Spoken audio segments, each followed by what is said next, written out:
And what it is you think that you're doing when you're training analysts. And he said that had become quite conventional, quite staid, quite conservative within the International Association. In that sense, he's a kind of a foremost figure of French psychoanalysis. I mean, he's often referred to as the French Freud. What's different about him, I suppose, or what was different about that time, is that many interesting social thinkers who had nothing to do with psychology picked up on him. Yeah. At the time that I was reading and starting to write my thesis about Lacan, more people outside of psychology knew about Lacan than inside psychology. I mean, his work is intimidating, but there's a way. I mean, the one paper that I wrote, I tried to write a contextualization of saying, if you want to read Lacan, it's useful to know these 5 things about him, and it's useful to approach it this way. Don't start with these, start with that, you know. And now if I had to write that again, I would write it slightly different because there's more stuff available in English. But yeah, mostly people in literary studies, lots of people in Marxist philosophy were using him, particularly around the theory of ideology.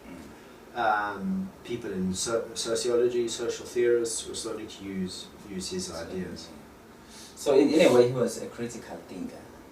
Yeah, very much so. Very much so. Yeah, and very well read and very sharp around the politics of Europe at the time. So you know, he was no fool about what was going on within the socialist movement and the communist movement in his country for a start, because that was quite an intellectually oriented communist movement, the French Communist Party. So you'll see lots of strange allusions all the time in his writing to, you know, the Stalinist bull that still charges through the corridors of the Communist Party, and you think, okay, what's he referring to? You know, if you knew something about it, there'd be a debate there that was going on that he was mocking. So, yeah. Do you think he was relevant for a South African context at that particular time? I think he's relevant if you translate him. You know, my feeling about all of this stuff, because, you know, otherwise you get into this very strange idea that unless ideas start somewhere, they can't be transported. And it's because people don't read what somebody's trying to do in their context. I mean, I think Freud is more interesting for South Africa than Lacan is. But what's interesting about Lacan, in terms of his own work, is the way in which he thinks about how we get socialized.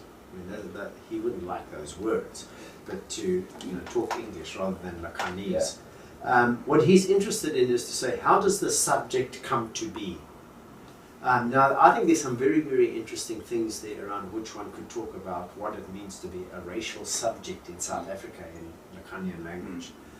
And also thanks to a whole lot of Marxists, and particularly the French Marxist philosopher Louis Althusser, who used Lacan's ideas to develop a theory of ideology. That I think that the way in which one understands how many things are happening ideologically is still incredibly important.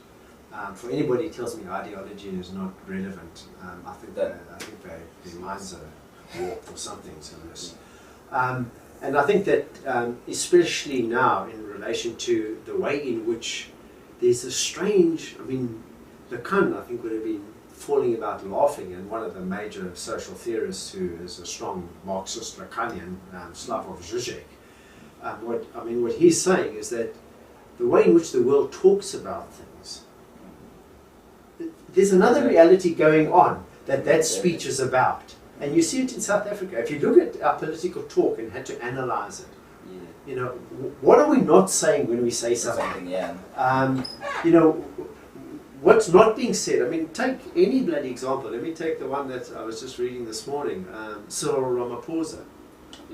And long name. Yeah, you know, and his emails. I mean, what's not being said there? People are appealing to him, you know, saying that he's betrayed people. Who's he betrayed? He's a capitalist. I mean, for me, it's lovely. It's beautiful. All capitalists are the same. Doesn't matter if you're black or white. You think he gives a shit about black people?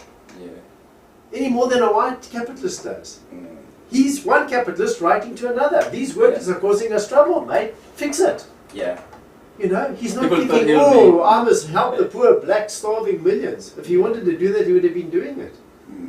You know, so in that sense, there's an interesting way one could read, in the way Lacanians would want to. What's the fantasy that's been created in South African political discourse?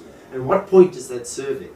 Or, you know, to use the idea of, what are some of our problems? I mean, take the Zuma spear.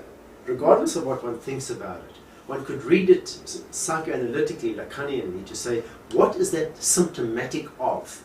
What could one read it down of? And there's not one reading. I mean, that's what, you know, people often think, and bad psychoanalysis is like that, that there's one answer, there's one story. What one would want to do if one took that phenomenon of the spear, for myself, I think it's a crap piece of art. Whether I think it should be banned or why, and why there was such a reaction to it. I mean, one of the things I said is that the most important thing that's bothering South Africans at the moment. You know, and that, you know, the dignity of the president was offended. Is that our most important issue? So in that way, one could read it symptomatically as, you know, what's being repressed. And that's what Lacanians do. Well, not Lacanians as practicing psychoanalysts, but Lacanians as social theorists.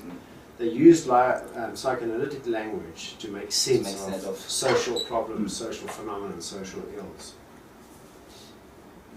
So yeah, in that sense, I think that I'm modified. And it's not a, you know, I mean, my feeling about this is that one needs to take concepts and be reasonably disciplined about them and say, okay, how far can this work in this context? And if it can't dump it, if you think, no, this takes us quite far. You know? And people who moan about Lacan as being, you know, Eurocentric and doesn't apply here, don't mind taking Fanon. Fanon studied in France. Fanon is a Lacanian. His psychoanalysis is not Freudian. The beginnings of Lacan's ideas were starting to be there. So, yeah, I mean, I wrote a paper recently for a chapter for a book on love in the time of AIDS. And I'm talking about this place. It was responding to a paper that had been written about the AIDS epidemic and saying that unless you understand sexuality in a non-rational way, especially for young people, you will give them the wrong message in terms of education for AIDS. Because you don't operate only with your head and your rationality about having sex, especially for young people. They often have sex when they're pissed, they often have sex when they're high, they often have sex when they're jolting and excited. And unless you understand what that's about and talk to them about that, and you don't get some old white fool like me going to talk to them, you get somebody who they will listen to. But do you think there has been a downfall with regards to AIDS educational programs? I think they're changing because they've had to. They've seen no uptake, things aren't working, infection rates were going higher, so they're seriously starting to adjust. And they're learning their lessons quite quickly, it seems to me, and doing quite creative things. A lot of this, excuse me, I've got this flu that I've been struggling to kick since last week. A lot of these more interactive engagements with AIDS are showing something very, very different. Engaging people's experience and feelings about what it is. But do you think psychologists have dragged their feet with regards to dealing with societal issues post-94? From what you told me in the beginning, psychologists were at the forefront of trying to change the world, by trying to address society issues. Today's psychologists, do you really think that they are doing enough to address issues that are of concern in society? Or do you think they're like sitting in their offices? No, I don't think so. You know, I think that we've got quite a lot to answer for still. I think there was an excitement, there was an energy in the early 90s, and very, very quickly things settled into quite a comfortable, quite a conventional space. What was predominantly in the mainstream of psychology, a kind of white middle class, has now been replaced by a black middle class who don't want to get their hands dirty and don't want to get dust on their shoes by being in the townships. So, and you tell them that, then you're a racist. You know, because I can't speak for their experience. Now, I don't want to speak for their experience, but do something different. So I think there's a complacency. It is post-apartheid, so you can't be criticized. So I think that people aren't agitating enough. And I mean, things are slowly starting to change. Things were quite slow in the journal a couple of years back in terms of getting critical contributions, and especially from black writers. Now, there are quite complicated reasons for that, even though we have a mentorship program. Yes, which gets taken up from now and again. So I think that there are two dimensions of this. I mean, I've been moaning about this way before, even in apartheid days, is that practicing psychologists write too little. And when people were whining on about some stuff when we were doing this detention work, I said to a whole lot of them, listen, you people are clinical practitioners. You're sitting on data from your cases. Years and years of data. It's in your filing cabinets. Think about it. Yeah. What's that tell us about the society? What's the neurotic symptoms of whites that are coming to see you? You don't have to give case details. Summarize it. Write an interesting article. We'll publish it. I'll help you do it.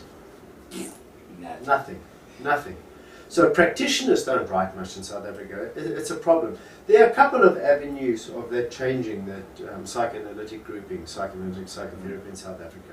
They're starting to trickle out some writings, but you'll notice a lot of the people who write for them are Brits, British practitioners who they have associations with. So the South Africans are writing too little, and the South Africans that are write, 3/4 of them are academics. They're not practitioners. So I think that's a problem, that our people in practice don't write enough. And they mustn't give me a story that they haven't got time. We make time. It's not like we're not asking them to write 10 papers a year. Write one every 2 years. That would be a start. If 30 of them did that,